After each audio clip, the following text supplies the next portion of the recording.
Hi everyone, it's Yvette Le Blowitz from SPAITGIRL.com and welcome to Feel Good From Within. I'm super excited to be here with you today and with our very special guest, Dr. Tracey Marks, who is a general and forensic psychiatrist of over 20 years, whose mission is to increase mental health awareness and understanding by educating people on psychiatric disorders, mental well-being, and self-improvement. She believes that insight creates change, both on a micro level, personal growth, and a macro level, reduction in fear and social judgment. Dr. Marks produces educational videos on her YouTube channel, Dr. Tracey Marks, which has 1.22 million subscribers and growing on a daily basis. We're here today to talk to Dr. Tracey Marks about her brand new book, Why Am I So Anxious? Practical Guidance on Recognizing and Managing Anxiety in Today's World. Dr. Tracey Marks, how are you today? I'm great. And yourself? I'm really super excited to be here with you today. Thank you so much. And I'll welcome our global audience from right around the world. Thank you for joining myself and Dr. Tracey Marks. I've personally had the opportunity to listen to your audiobook via audiobookstore.com. Your book is now officially out in Australia via booktopia.com.au and other online sites. I absolutely loved your book and I learned so much. So I was so excited and wanted to share it with everyone. So thank you for Awesome. going to the effort of creating your book because I learned so much like never before. That is the best compliment to me, that you learned so much, because that's what I want. That's the effect that I want it to have on people. I mean, not only to be a self-help tool, because there are things that I teach you about what to do for anxiety, but the understanding and broadening your understanding. Like, I totally get into that, especially even with my YouTube channel on like teaching people things. I love it. Before we dive into your book, are you happy to tell our listeners a little bit about yourself? As you mentioned, I'm a psychiatrist. In my training, I didn't start out that way. I started out majoring in electrical engineering because I was good at math and science, and I did not like to read or write papers. So I saw a major where I could utilize my science and math skills. And then somewhere along the line of that, I realized I like working with people more than just crunching numbers and analyzing things. So I decided to go to medical school. And then, even in medical school, my path was to be an internal medicine doctor. I had never really had a lot of exposure to anyone who'd ever been to a psychiatrist. I grew up in a culture where it's like, why would you talk to someone you don't know about your problems? So it just was not encouraged. And it wasn't until my exposure in medical school that I realized I love helping people with their mental pain. So I changed my path to psychiatry. And then this has nothing to do with anxiety, but I took it one level higher than that and did an additional year of training in forensic psychiatry, which is psychiatry and legal issues. So I've also done expert witness work. So that's how I've come to be where I am today. I have a private practice in Atlanta, Georgia, in the United States. I started on YouTube about 2018 of creating educational content because I saw the need for people to really understand what they were going through, what are some of the pluses and minuses of various treatment options, because there's only so much time you have to explain all of that stuff, even in an appointment. If you're in the United States, a lot of times doctor's appointments end up being so short, and the doctors end up having so many people they see in a day, they don't have time to talk to people about all these things. So I wanted to reach the world, reach more people than just the people in my office. And so I wanted to create a library of helpful information about mental health. I love your library because I have learnt so much from your educational videos. They're so incredible. You have this innate capacity and talent to be able to cut through the neuroscience, the psychiatry, and to explain it in a way that I, with no medical degree and background, can get it. Are you happy to give our audience a little bit of an insight as to what anxiety is and what's actually happening in the brain or in our body? First of all, anxiety is a reaction and an emotion, and it's also a response, usually to something threatening or fearful. And that threat can be something that's real and external, or it can be something that's not real and just perceived. Your reaction to, or your response or anxiety response can be mental. So you can worry about things or feel nervous. You can have physical symptoms like heart racing, trouble breathing, having trouble sleeping even. I mean, there's lots of physical symptoms that can go along with feeling anxious. And anxiety is one of those instinctive, primitive emotions or responses that we have that serves a protective purpose as well. So in the book, I talk about the different parts of the brain, like the lower level brain that people will call your lizard brain, because it works very much on instinct and detects threats for you. So if I am walking down the street, my amygdala, which is one of the primary structures that detects threats, can detect that there is a snake in the grass that I don't quite see yet, interestingly enough. It detects that and then sends a signal to the upper part of your brain, the cortex is called, where you actually think through things and have logic and things like that, to tell me there's this snake in the grass. And then I respond with fear. So I can actually instinctively move out of the way before I even realize why I'm moving out of the way, because my frontal cortex is the part that is processing, oh, there's a snake over there. This is what you need to do. When we have unmanageable anxiety or anxiety disorders, your amygdala can falsely interpret things as being threatening, creating a fear response in you that is really kind of like a false alarm going off. So all of this to say is that there's a natural anxiety response that we can have that's not a disorder, doesn't even have to be a problem. It's normal and reactive. But if it persists or just kind of freely floats and comes upon you without any real trigger, that is when it becomes more of a problem and what we call pathological anxiety. And in your book, you went through numerous anxiety disorders. There were so many. Ones that come to mind that often people talk about is generalized anxiety, which you share more about in the book, and social anxiety. Are you able to tell us the difference? Yes, absolutely. There's a big difference. I would say that generalized anxiety is probably what you would think of as your just ordinary run of the mill, if you will, anxiety. The worrier. It's mostly manifest by worrying, and you can worry about any and everything. And you tend to ruminate or run over and over in your mind what if scenarios. And even if you actually aren't what ifing, you can still just have this general sense of, I feel like something bad is going to happen, or wake up just feeling tense. So that would be more of a generalized anxiety because it's kind of general across all situations. And it doesn't even have to be specific. You can just have this foreboding sense that just something's not right and feel uptight.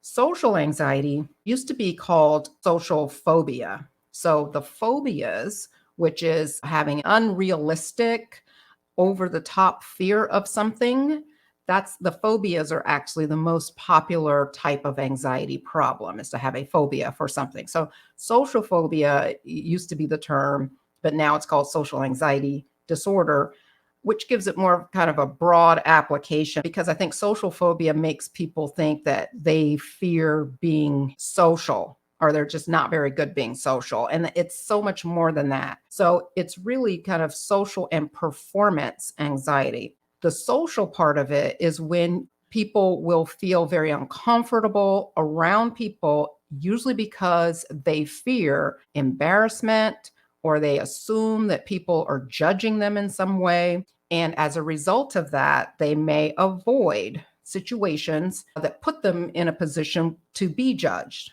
So you start not going to this and not going to that. Or if you feel forced to go because it's required for your job or your family's like you're going with us, you may have to do something to make you feel comfortable going, like having a drink of alcohol or something else to kind of get yourself geared up to go. But you go and feel a lot of discomfort while you're there because you just can't help the thoughts in your head that people are thinking this, or you're going to embarrass yourself or something like that. The performance part of it, social and performance anxiety, is fearing situations where you have to do something. So it's more than just a performance like playing the cello in front of people. It can be speaking in a group. So if you're asked to present on something at work that your team has been working on, it's more than just, gosh, I hate I have to do that. I'm dreading this, but I do it. It goes beyond that. It could be that you wake up throwing up that morning or several days before, or you call out sick that day. Like you find all kinds of reasons, even though you know there's negative consequences to skipping out on doing this, you face those consequences because you just can't face doing it.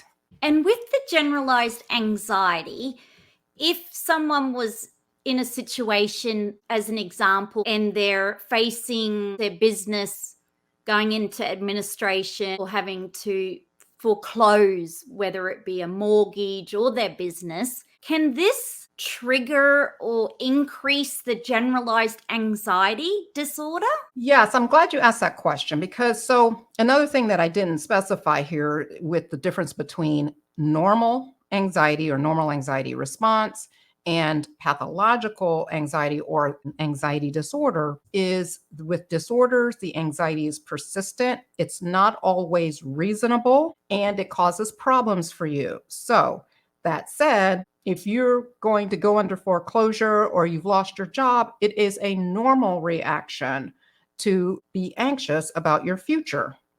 And you may have a couple of bad weeks of, not getting very much sleep and worrying about what's going to happen. But if you don't have a disorder, you mobilize around that. You still may not feel good about life, but you mobilize around it and try and find solutions, et cetera, and you move on. You adapt and you find ways to cope.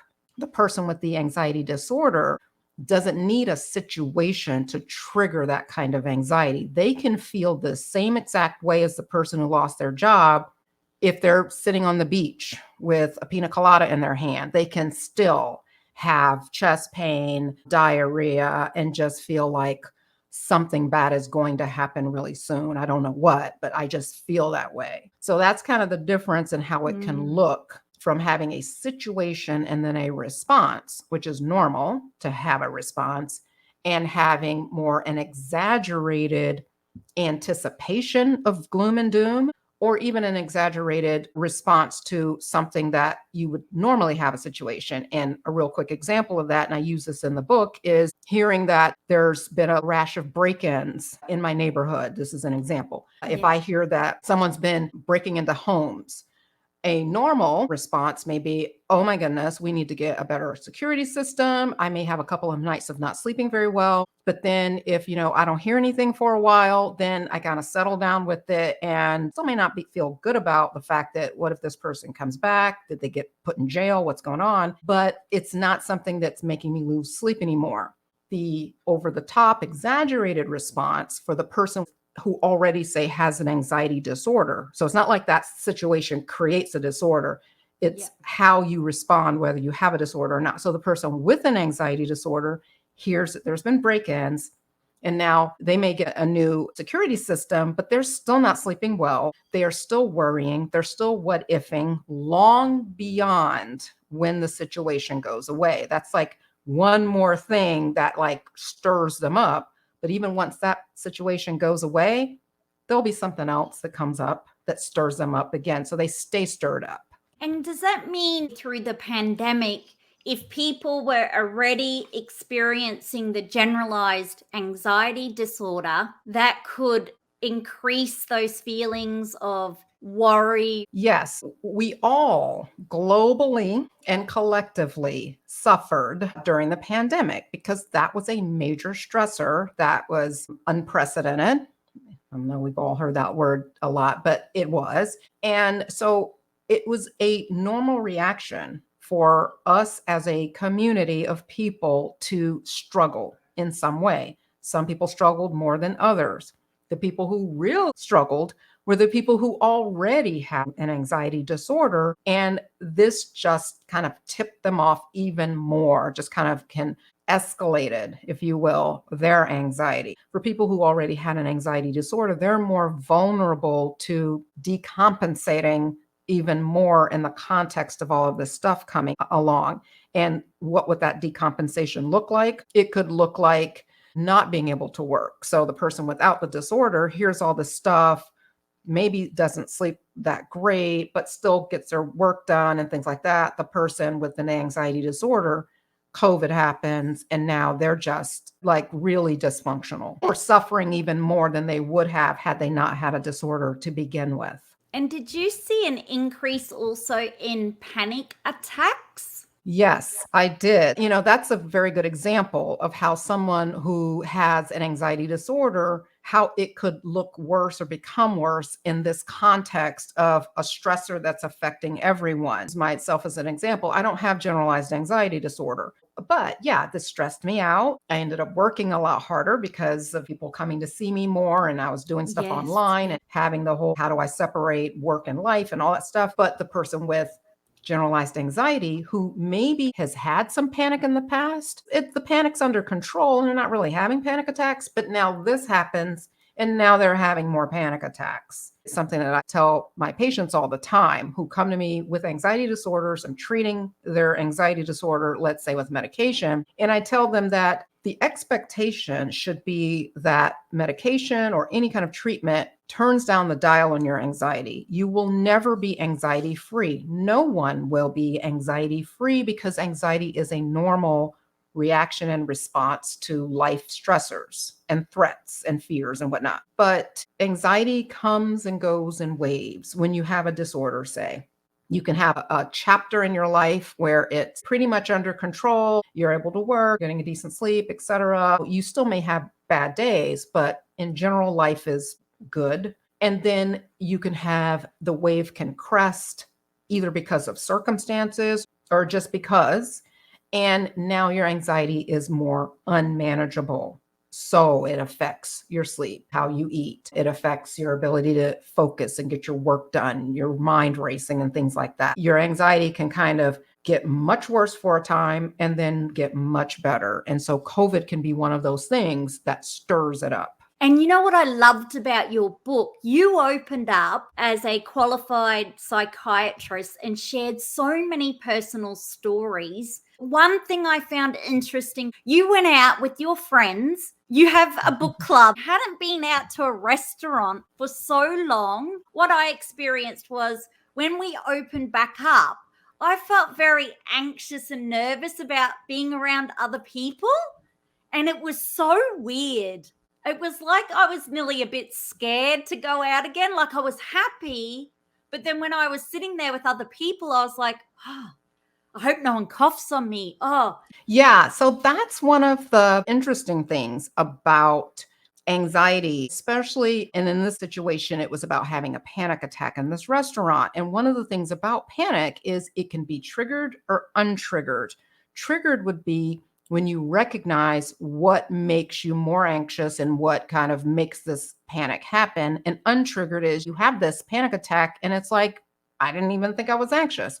So that's what happened with me with this restaurant. But here's the thing, you can have an untriggered attack that is untriggered to you because the trigger's not obvious, but your mind doesn't forget things that you're really thinking. I go to this restaurant and yes, we had just opened up and we're getting the message that COVID is over because now we have vaccines. So, hey, everybody's good now.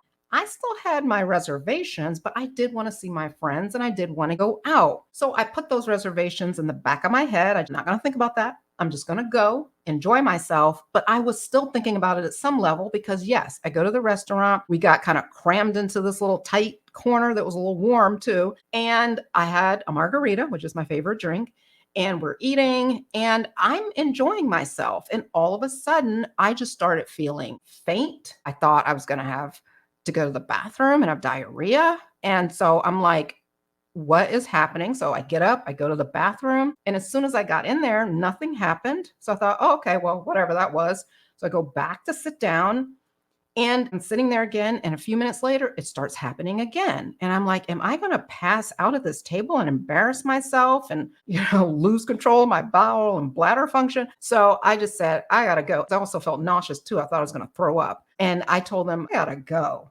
Maybe it was something I ate. They were like, yeah, maybe it was what you ate. And I assumed it was something I ate because I felt good.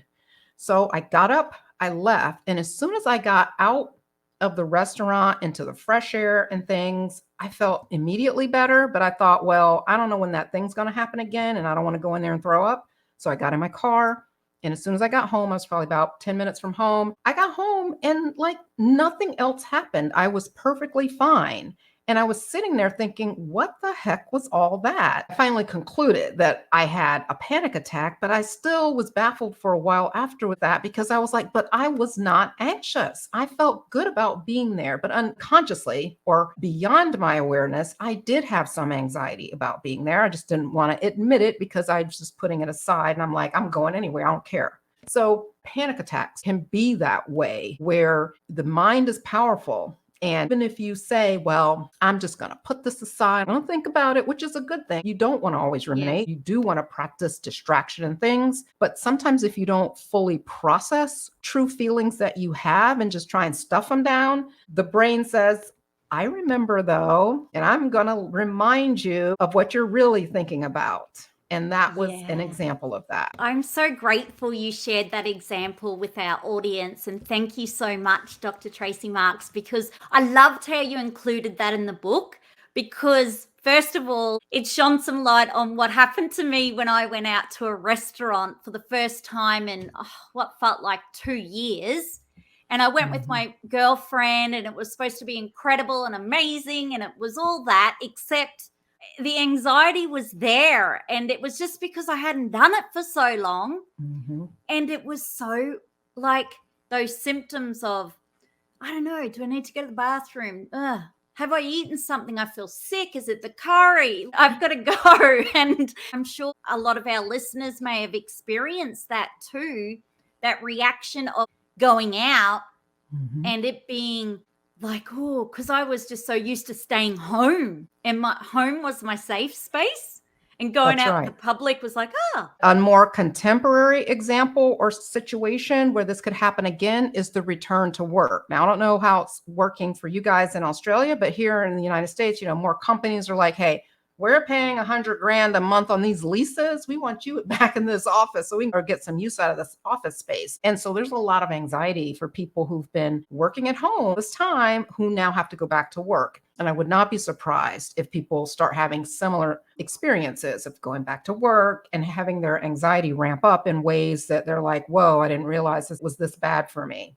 And do you think that's because our brain is trying to keep us safe? It's telling us subconsciously, we feel safe at home. It's our safe haven. But once we go out on public transport and we mix with other people, deep down, even though we pretend we're fine, it knows it's looking for danger. It's looking for, woo, what's out there? What's out there? Because you mentioned in your book, the amygdala, there was 2 of them on either side of the brain. I had no idea about that. Can you share a little bit more about, because I, for some reason, thought we only had one amygdala, and I was like, this is news to me. Brain is symmetric. The structures that you have on one side, you have on the other side, mirror images of themselves. So yeah, we always hear about the amygdala, and hardly anyone says the amygdalae, which is really, I guess, the correct term because there's 2 of them and they're small and they come together really closely. But nonetheless, yes, we have 2 of them, and they're part of what's called the limbic system,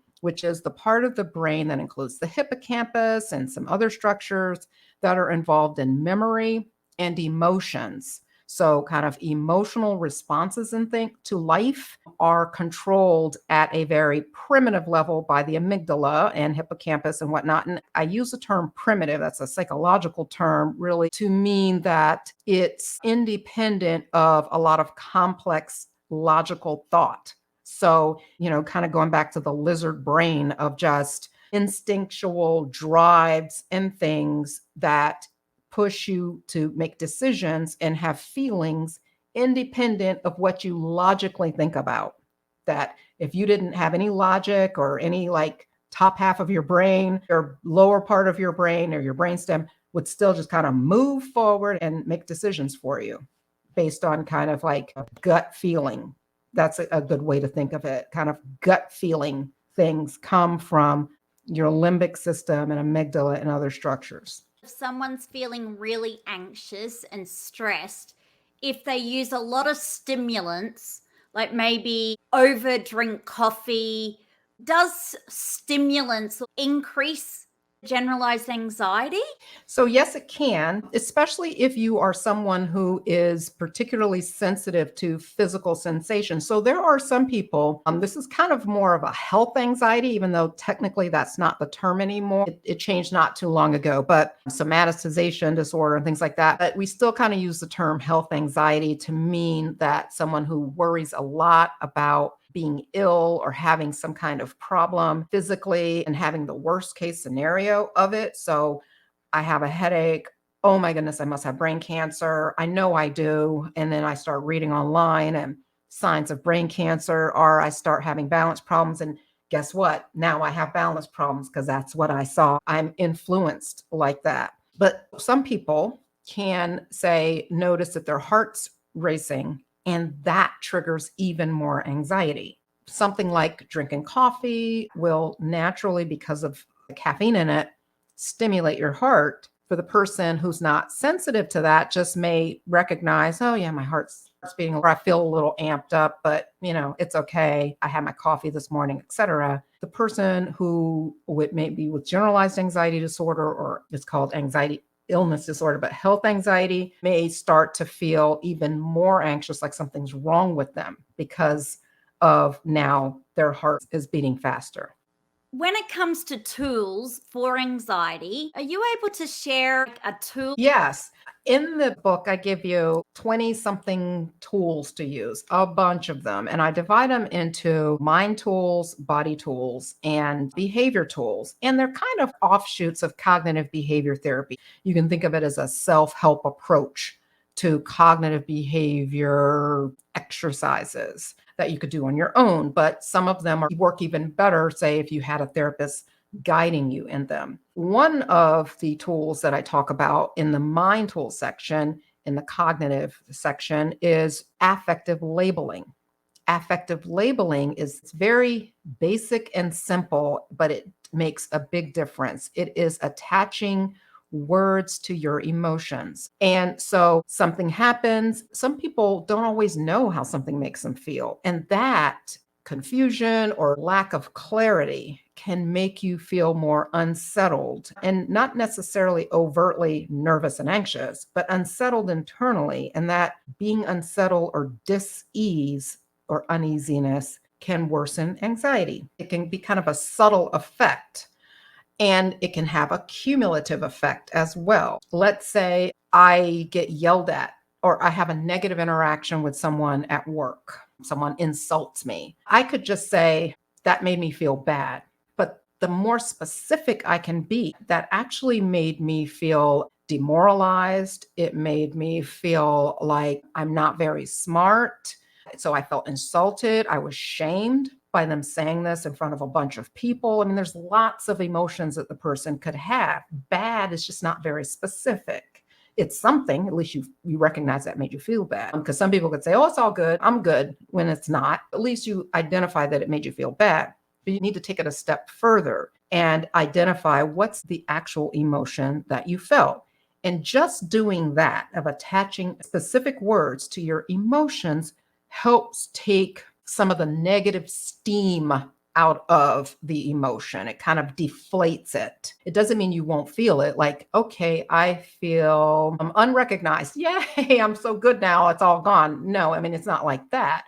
But over time, it helps take some of the power out of the negative feelings. The more introspective you can be, the better you can cope with distressing emotions, anxiety being one of those. In the book, I have an appendix of listing kind of categories of emotion, like happy, sad, angry, and give you words that match what it's like to have mild happiness versus, a medium level of happiness and more of extreme form of it, and to increase your vocabulary so you can get more specific. And this is a great exercise for anyone, but it's an even better exercise for teens and anyone who's really undeveloped in the area of being introspective and being able to recognize how you actually feel about things. And there's a lot of adults who grew up not really knowing how to identify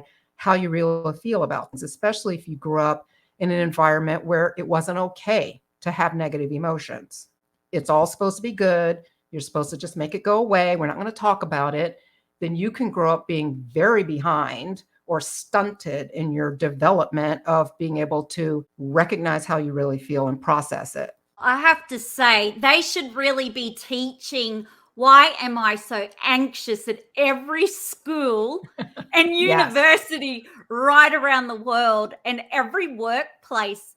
Definitely at school, the amount of content and education that is in your book is off the charts. I've never seen anything like it in my entire life.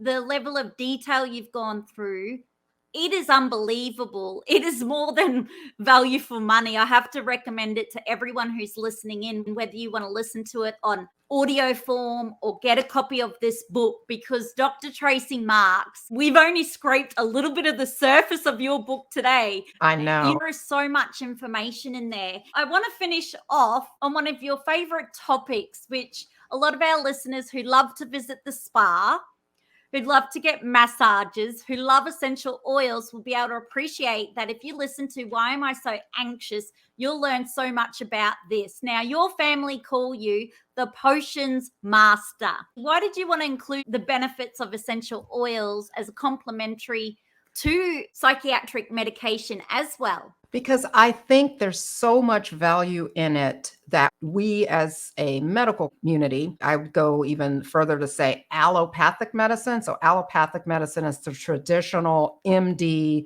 doctor route versus, say, chiropractic medicine or osteopathic medicine, DOs. Maybe things have changed. I trained 20 plus years ago. I highly doubt it or suspect that it hasn't changed much, but nonetheless, things, complementary and alternative treatments and approaches aren't given a lot of attention to begin with, but certainly aromatherapy and essential oils is one that I think goes largely ignored. And people will say, well, it's not very well studied. Well, it is, but it depends on the journal that you trust and, all of this. And yeah, there could be more high level randomized double-blind trials and all of that. There's probably not going to be because somebody's got to pay for it. And these aren't branded drugs for someone to pay for, but that's a whole nother issue.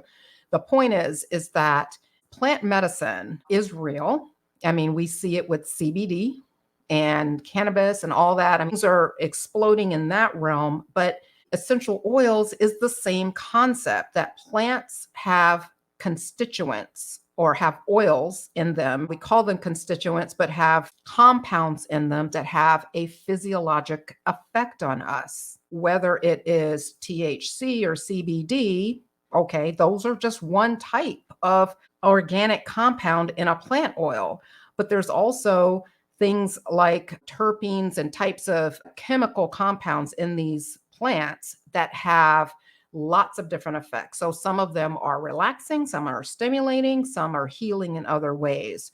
I got hooked on essential oils several years ago. And once I did, not just for the purpose of, say, inhaling them for relaxation, that's an anxiety application, but for even concocting potions in the form of oils to use on my body or use my family's body. My husband had some pain issues, so I would make these salves. I really got into it. I love essential oils. I made up a batch of my sleep oil tonight because I ran out. I use it every single night. It's got a number of essential oils in it, and I have the recipe in the book that are relaxing, and I rub it on my body. But you can also make personal inhalers. So I think A typical way people think about essential oils and aromatherapy is inhaling it, and usually in the form of diffusing it in a room. You go to a spa, you smell it, it's because it's being diffused in the room, usually. But you can also inhale it using an individual inhaler that you put on like a cotton wick.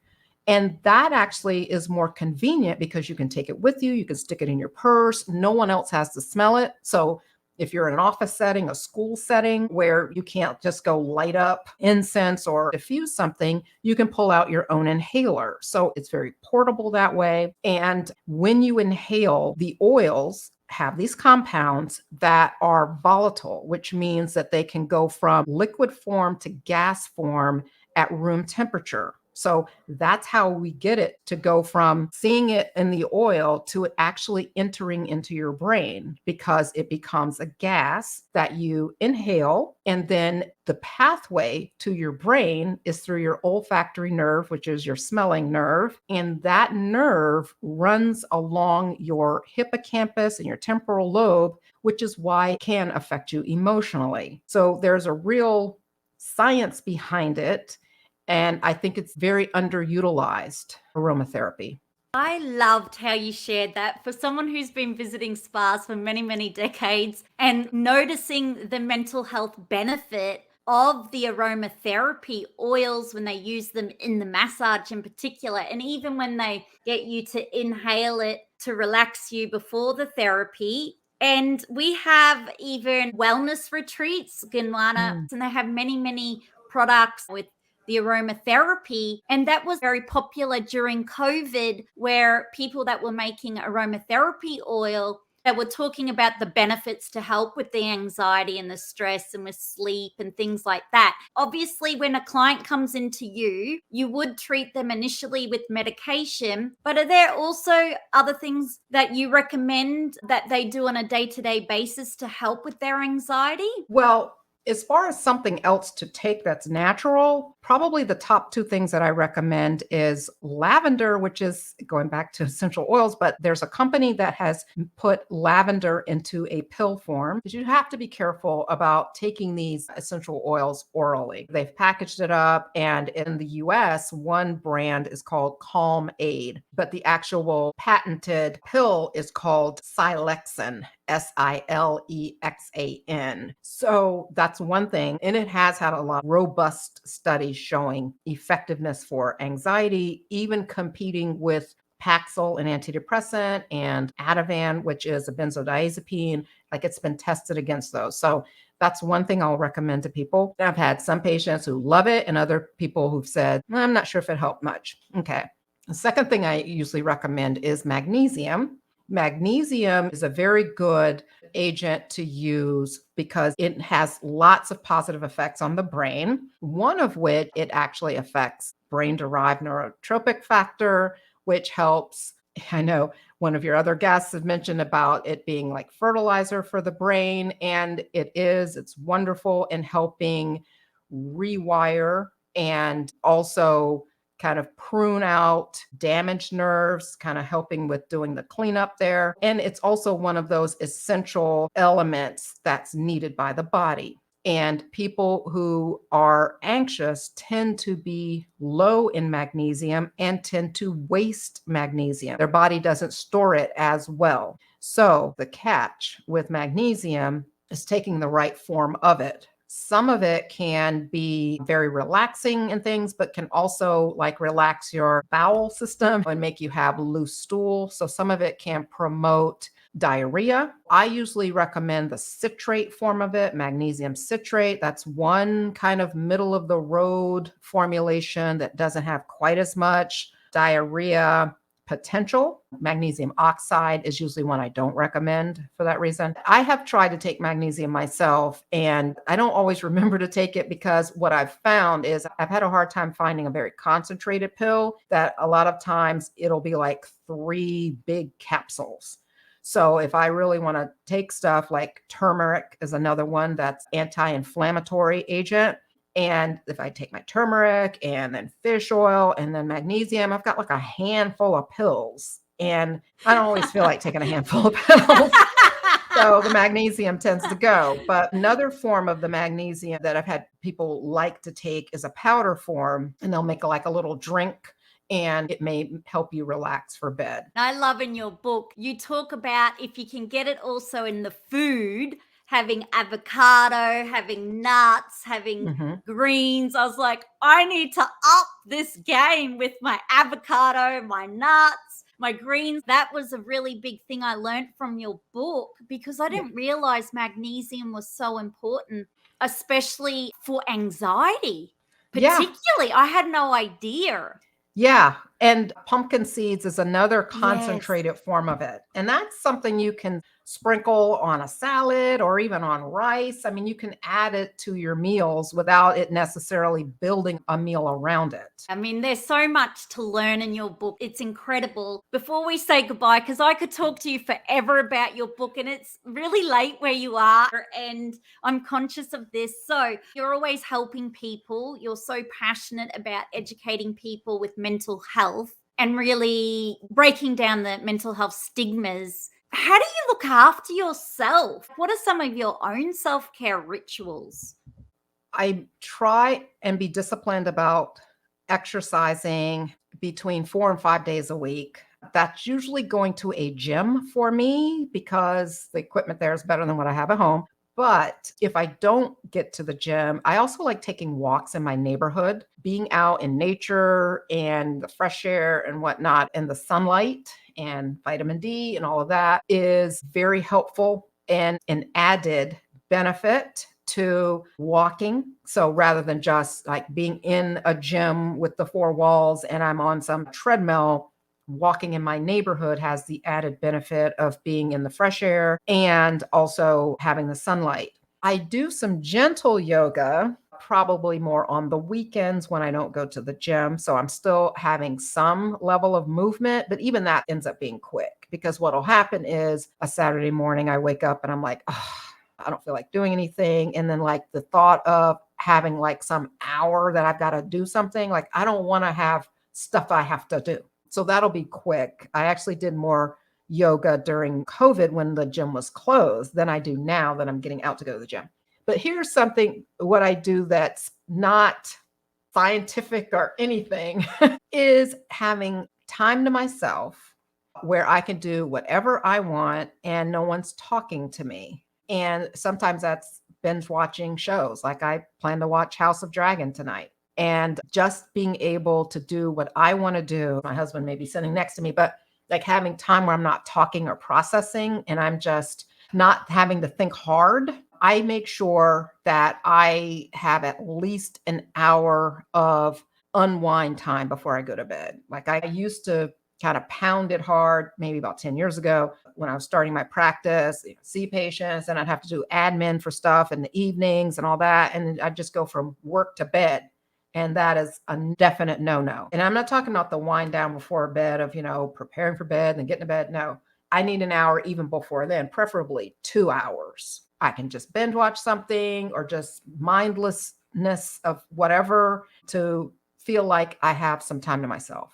I love that you do that. That is incredible because with having over 1.22 million subscribers on YouTube, and then you've got your practice and now you've got your book, it's so good to hear that you are able to dedicate time to wind down and you're making that a priority. And I guess for anyone who's going through anxiety, we want to make exercise also, don't we, a priority? You mentioned 4 to 5 times moving the body.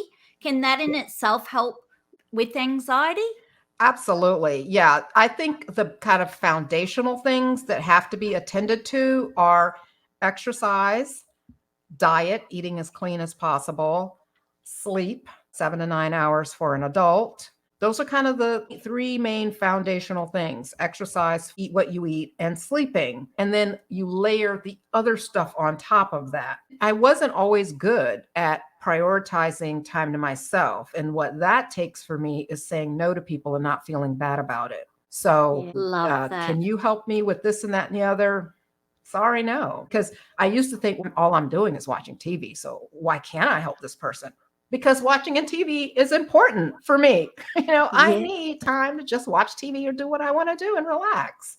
That is important. So that's not something that I only do if I have nothing else to do. That is at the top of my list. Doing nothing is important. I love that message. Finishing on that note, doing nothing is important, and having your own downtime, your own me time, away from clients, away from making YouTube videos, away from social media, away from talking and listening, just like chilling out. That's Yes. incredible. What is your hope for your newfound book readers and your newfound audio listeners of Why Am I So Anxious? I would love it if people got the book, read it, and felt like they understood at least one more thing about themselves, but even much more than that, because there's so much in there, but feel like, wow, now I get why this and that and the other, and have at least one tool that they can take away that they have to be able to use whenever they need to use it. Like something that either maybe they heard about in the past, but didn't really know how to do it, or now know how to apply it. Just if you can get one tool out of it, I would be happy. You'll be able to definitely get out more than one tool. I got so many tools. It is so in-depth. And I really got it. So thank you again for creating this book. You've gone to so much effort. I don't know how you did this. It is remarkable. I really love it. It's one of my favorites, part of our Spirit Girl book club. So hashtag Dr. Tracey Marks, hashtag Why Am I So Anxious, hashtag Spirit Girl book club, Dr. Tracey Marks. Thank you so much from the bottom of my heart. I am so Thank grateful. you, Yvette. We got Thank this you, Yvette. opportunity. I loved it. Now, how can we stay in touch with you after this podcast show? My hub is my website, which is markspsychiatry.com, MARKS, and then the word psychiatry.com. And that has all of my social media places. My main places are YouTube, Instagram. My Instagram content is more bite-sized type self-help things, and then TikTok. And all of those are DrTraceyMarks, and Tracey with an E-Y. You are absolutely incredible. Such a gift to our world. I don't know what we would do without you. You are so kind with your time, so giving. You give so much to educate us. Thank you so much again, Dr. Tracey Marks, for everything you do and for spending your precious time with us. I'm so grateful. Thank you. Thanks for inviting me here. Bye. Thanks for being part of the show and listening to Feel Good From Within with Yvette Le Blowitz, Spirit Girl Podcast. I hope you found this conversation of interest and benefit to you. In support, I would love for you to subscribe to Feel Good From Within with Yvette Le Blowitz, Spirit Girl Podcast on any podcast app you listen to this show through. To also leave a 5-star rating and a review of what you think too. Share the show with your family, friends, and community, and be sure to subscribe to my mailing list at spiritgirl.com, yvetteleblowitz.com, or feelgoodfromwithin.com. Follow Spirit Girl or Yvette Le Blowitz on any social media app, and together, let's feel good from within.